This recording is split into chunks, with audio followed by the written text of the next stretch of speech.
সমস্ত প্রশংসা আল্লাহ তাআলার জন্য, যিনি আমাদের ইতিহাসের পর্দায় এমন কিছু জাতির কাহিনী তুলে ধরেছেন যা শুধু শোনার জন্য নয়, বরং শিক্ষা নেওয়ার জন্য। দরুদ ও সালাম বর্ষিত হোক আমাদের প্রিয় নবী মুহাম্মদ সাল্লাল্লাহু আলাইহি ওয়াসাল্লামের উপর, যিনি কিয়ামতের পূর্বের গোপন রহস্যগুলো উম্মতের সামনে স্পষ্ট করে গেছেন। প্রিয় শ্রোতা, আজ আমরা আপনাদের সামনে তুলে ধরতে যাচ্ছি এমন এক জাতির কাহিনী যাদের নাম উচ্চারণ করলেই যুগে যুগে মানুষের বুক কেঁপে উঠেছে।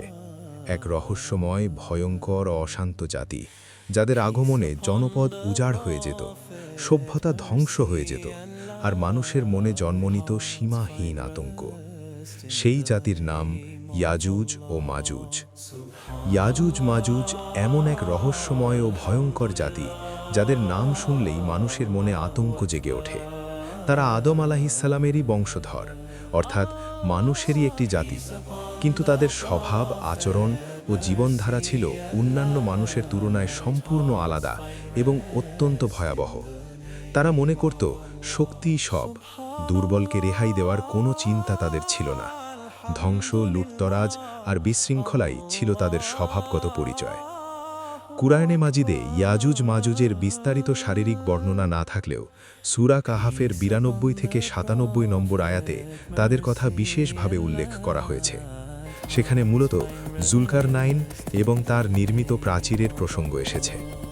অন্যদিকে সহিহ হাদিসে ইয়াজুজ মাজুজের চেহারা, স্বভাব এবং তাদের ভবিষ্যৎ কার্যকলাপ সম্পর্কে আরও স্পষ্ট ধারণা দেওয়া হয়েছে। হাদিস অনুযায়ী ইয়াজুজ মাজুজ ছিল শক্তিশালী ও ভয়ঙ্কর দেহের অধিকারী। তাদের নাক ছিল চ্যাপ্টা, চোখ ছোট, চুল কালচে এবং মুখমণ্ডল ছিল লালচে বা রক্তিম বর্ণের। তাদের শরীর ছিল মোটা ও মাংসল, যা দেখলে মনে হতো তারা যেন জীবন্ত বর্ম পড়ে আছে। যুদ্ধ কিংবা ধ্বংসের সময় তাদের সামনে দাঁড়ানো ছিল প্রায় অসম্ভব। তারা দল বেঁধে আক্রমণ করত, আর যেখানে যেত সেখানেই আতঙ্ক ছড়িয়ে দিত। তাদের আক্রমণের ধরন ছিল নির্মম। তারা মানুষের ফসল নষ্ট করত, ঘরবাড়ি ভেঙে দিত, সম্পদ লুট করে নিত এবং নিরীহ মানুষকে হত্যা করত। নারী, শিশু কিংবা বৃদ্ধ কাউকেই তারা রেহাই দিত না। এই কারণেই ইতিহাসের বহু সভ্য জাতি ইয়াজুজ মাজুজের নাম শুনলেই ভয়ে কাঁপত। মানুষ জানত তারা এলে শুধু ধ্বংসই বয়ে আনবে। ইতিহাসের পাতায় দেখা যায় ইয়াজুজ মাজুজ শুধু একটি নির্দিষ্ট এলাকায় সীমাবদ্ধ ছিল না, তারা কখনো স্থলপথে, কখনো সমুদ্রপথে বিভিন্ন অঞ্চলে ছড়িয়ে পড়ত। ইউরোপ ও এশিয়ার বহু অঞ্চল তাদের আক্রমণের শিকার হয়েছে বলে ইতিহাসবিদরা উল্লেখ করেছেন। অনেক শহর ও জনপদ তাদের কারণে ধ্বংস হয়ে গেছে। বহু সভ্যতা বিপর্যয়ের মুখে পড়েছে। জুলকারনাইনের সময় পৃথিবীতে বিশৃঙ্খলা ও অশান্তি ছিল প্রচুর। মানুষের মনে ভয় নেমে এসেছিল, কারণ এক রহস্যময় জাতি ইয়াজুজ মাজুজ যুগে যুগে মানুষকে অশান্তিতে ফেলে এবং সমাজে বিশৃঙ্খলতা সৃষ্টি করত। তারা নগরীগুলো লুটপাট করত, ফসল ধ্বংস করত এবং অসহায় মানুষদের জন্য অশান্তির প্রতীক হয়ে দাঁড়িয়েছিল। মানুষদের হৃদয়ে ভয়ে আঁতকে উঠত, আর তারা বারবার প্রার্থনা করত যেন কেউ তাদের রক্ষা করুন। এই যুগে হাজির হন এক সৎ ও আল্লাহ ভীরু বাদশাহ, জুলকারনাইন। তিনি ছিলেন একজন ন্যায়পরায়ণ ও মুমিন রাজা, যিনি আল্লাহর সাহায্য নিয়ে পৃথিবীতে ন্যায় প্রতিষ্ঠা করতেন। যেসব দেশে তিনি যেতেন সেখানকার মানুষ শান্তি ও নিরাপত্তা অনুভব করত। তিনি জানতেন যে কোনো বিশৃঙ্খলতার বিরুদ্ধে কেবল শক্তি নয়, বরং আল্লাহর সাহায্য ও ন্যায়পরায়ণ মনোবল প্রয়োজন। দুটি বিশাল পর্বতের মাঝখানে বসবাস করত এক জাতি, নির্জন দুর্গম উপত্যকায়। চারপাশে পাহাড় যেন আকাশ ছুঁয়ে আছে। সূর্যের আলো সেখানে পৌঁছাতে দেরি করে, আর সন্ধ্যা নামলেই অদ্ভুত এক ভয়ের ছায়া নেমে আসে। এই জাতির মানুষগুলো ছিল সাধারণ, শান্তিপ্রিয় এবং পরিশ্রমী। তারা কৃষিকাজ করত, পশুপালন করত, পরিবার নিয়ে ছোট ছোট কুঁড়ে ঘরে বসবাস করত। কিন্তু তাদের শান্ত জীবনের ওপর সর্বদা ঝুলে থাকত এক ভয়াবহ আতঙ্ক, ইয়াজুজ মাজুজের আগ্রাসনের ভয়। এই জাতির মানুষদের চোখে ছিল চিরস্থায়ী উদ্বেগ। শিশুদের হাসির মাঝেও লুকিয়ে থাকত ভয়। নারীদের চোখে ছিল অশ্রু আর প্রার্থনা। বৃদ্ধদের কণ্ঠে ছিল দীর্ঘশ্বাস। তারা জানত যেদিন ইয়াজুজ মাজুজ হঠাৎ পাহাড় পেরিয়ে নেমে আসবে, সেদিন আর কিছুই অবশিষ্ট থাকবে না। আগেও তারা দেখেছে ধ্বংস, ফসল পুড়ে গেছে, ঘরবাড়ি লুট হয়েছে, মানুষ হত্যা হয়েছে। ইয়াজুজ মাজুজ শুধু শত্রু ছিল না, তারা ছিল মানবতার জন্য এক চলমান অভিশাপ। এই জাতির মানুষরা পাহাড়ে ঘেরা এক সংকীর্ণ উপত্যকায় বসবাস করত। তাদের চারপাশে ছিল উঁচু উঁচু পর্বত, যেন আল্লাহ নিজেই প্রাকৃতিক দেয়াল তৈরি করে দিয়েছেন। কিন্তু সেই বিশাল পাহাড়দ্বয়ের মাঝখানে ছিল একটি গভীর ও চওড়া ফাঁক, একটি সরু পথ যা দূর থেকে খুব একটা বোঝা যেত না। এই পথটাই ছিল তাদের জীবনের সবচেয়ে বড় দুর্বলতা।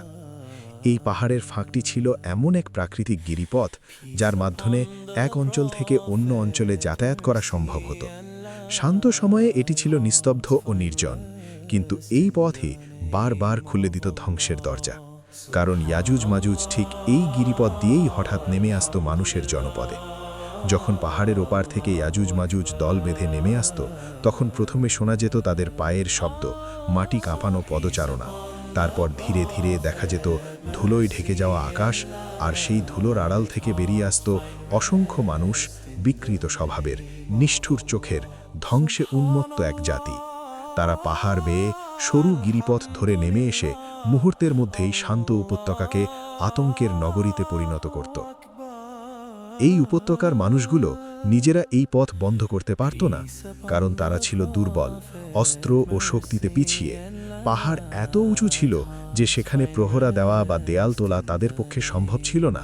ফলে তারা জানত, এই পাহাড়ের ফাঁক যতদিন খোলা থাকবে ততদিন তাদের জীবন, পরিবার ও ভবিষ্যৎ সব কিছুই হুমকির মধ্যে থাকবে। এই কারণেই তারা সেই ফাঁকটাকেই সবচেয়ে বড় বিপদ হিসাবে দেখত।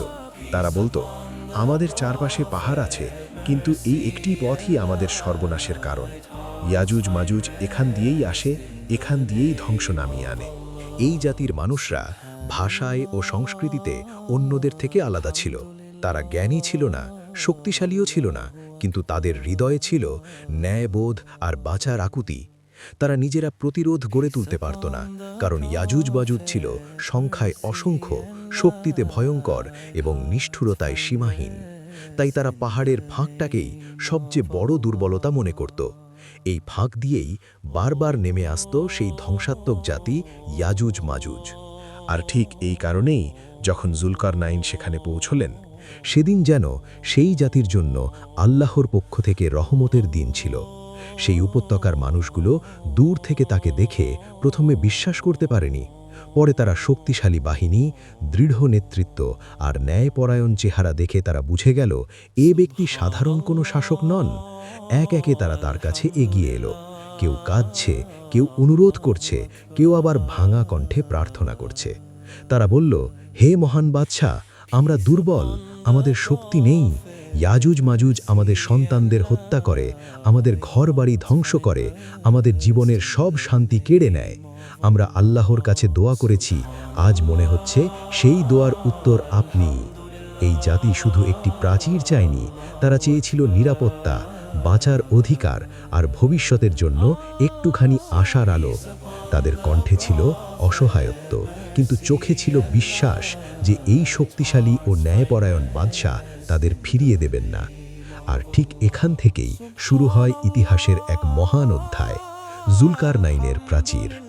তারা জুলকারনাইনের কাছে প্রার্থনা করে বলল, হে আমাদের শক্তিশালী বাদশাহ, আমরা তোমার সাহায্য চাই।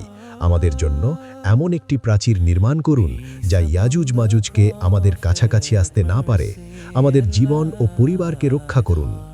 জুলকারনাইন তাদের কথা শোনার পর আল্লাহর সাহায্য চেয়ে নিলেন এবং প্রাচীর নির্মাণের জন্য কাজ শুরু করলেন।